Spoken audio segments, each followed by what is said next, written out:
मेरी तरह ही ज्यादातर लड़कियां प्यार में हिंसा और जबरदस्ती की शिकार होती हैं। विरोध करने की जगह चुप्पी साध लेती हैं। बॉयफ्रेंड की जबरदस्ती को नियति मान बैठती हैं।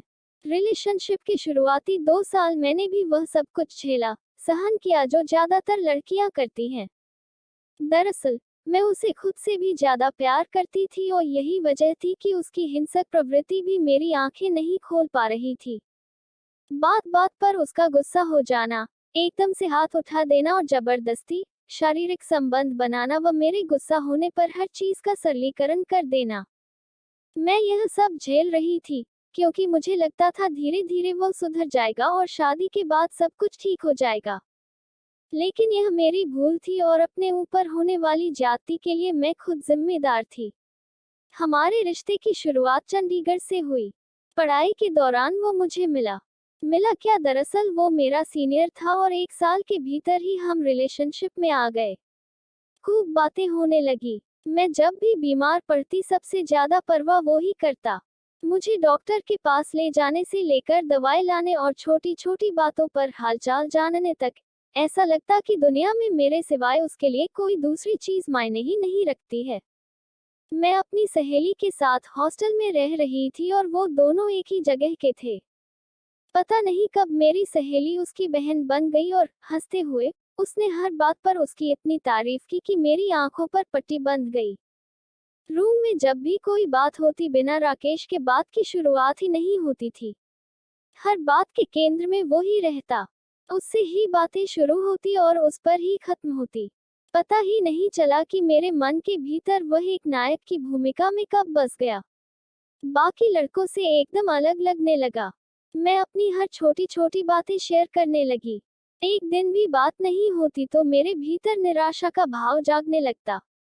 अंदर से न जाने कैसी बिजली कौंध उठती कि मैं आतुर हो उठती बात करने और मिलने के लिए।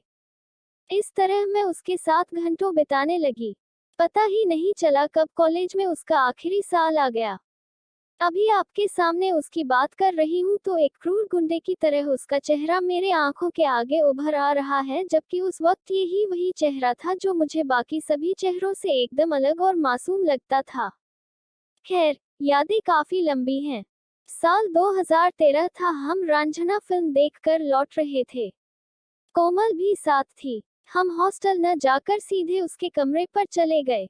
यह कोमल का ही प्लान था और मुझे भी कोई आपत्ति नहीं थी। खाना बाहर से ही पैक कराकर लाए थे। ड्रिंक, खूब बातचीत और खाना खाने के बाद कोमल दूसरे कमरे में सोने चली गई। अब मैं और वो ही साथ थे। मैं उसकी बाहों में न जाने कितने सपने देखने लगी। वो कुछ और ही चाहता था और मैं तैयार नहीं थी। मैंने ऐसा कुछ सोचा भी नहीं था। इसलिए जब उसकी छेड़खानी बढ़ने लगी तो मैं एकदम से गुस्सा हो गई और कोमल के साथ दूसरे रूम में जाने लगी। उसको यह बात इतनी नागवार गुजरी कि वो झटके से बौखला गया। उसने मेरे पूरे शरीर को झकझोरते हुए मुझे वापस खींच लिया और जोरों से एक चाटा जड़ दिया। आंखों से बस आंसू ही बहते रहे। कुछ समझ में नहीं आया। दिमाग सन रह गया था। बिस्तर पर वो मेरे शरीर को नोच रहा था और मैं बेजान और बेसुध पड़ी थी। एक मन होता जोर से चिल्लाऊं, खूब रोऊं और कोई भारी चीज उसके सिर में मारकर कोमल के पास चली जाऊं। मैं अंदर से टूट गई थी और उसे बस अपनी भूख मिटानी थी। मेरे आंसू, बेसुध पड़ा शरीर और सिसकियां, उसे किसी चीज से मतलब नहीं था। उस रात 3 बजे तक मैं रोती रही और उसने एक बार भी मुझे नहीं मनाया। उल्टा वो बिस्तर पर सो रहा था। अगले दिन मैंने कोमल को सारी बातें बताई। उसने जो बोला मुझे अपने कानों पर यकीन ही नहीं हुआ। उसका कहना था रिलेशनशिप में यह आम बात है, भूल जाऊं। 1 हफ्ते तक मैं इतना गुस्सा थी कि उसकी शक्ल भी देखना नहीं चाहती थी। लेकिन घर में कोमल, फोन और मैसेज में उसका भोलापन, माफी के मैसेज और बार बार फोन। पता नहीं क्या हुआ, मैं उससे अपने रिलेशनशिप को खत्म नहीं कर पाई। कई बार ऐसा ही हुआ। वैसे वह सामान्य रहता, लेकिन जब उसका मन शारीरिक संबंध बनाने का होता, वह खूंखार में तब्दील हो जाता।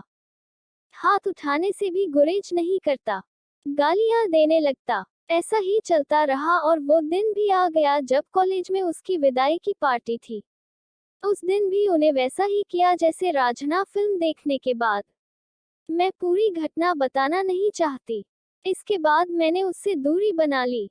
वो कई कई फोन करता, मैं कम का ही जवाब देती। मुझे उससे नफरत हो गई थी। कॉलेज खत्म हुआ, मैं दिल्ली आ गई और यहाँ एक प्राइवेट कंपनी में काम करने लगी। फिर मेरी उससे कोमल की शादी में मुलाकात हुई। शादी मुंबई में थी और वह भी आया था।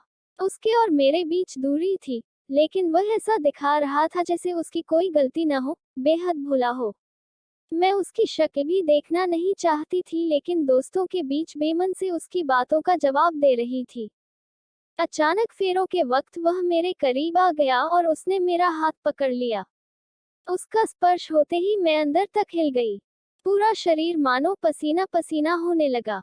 मैंने उसके हाथ को झटका और वहां से दूर हो गई।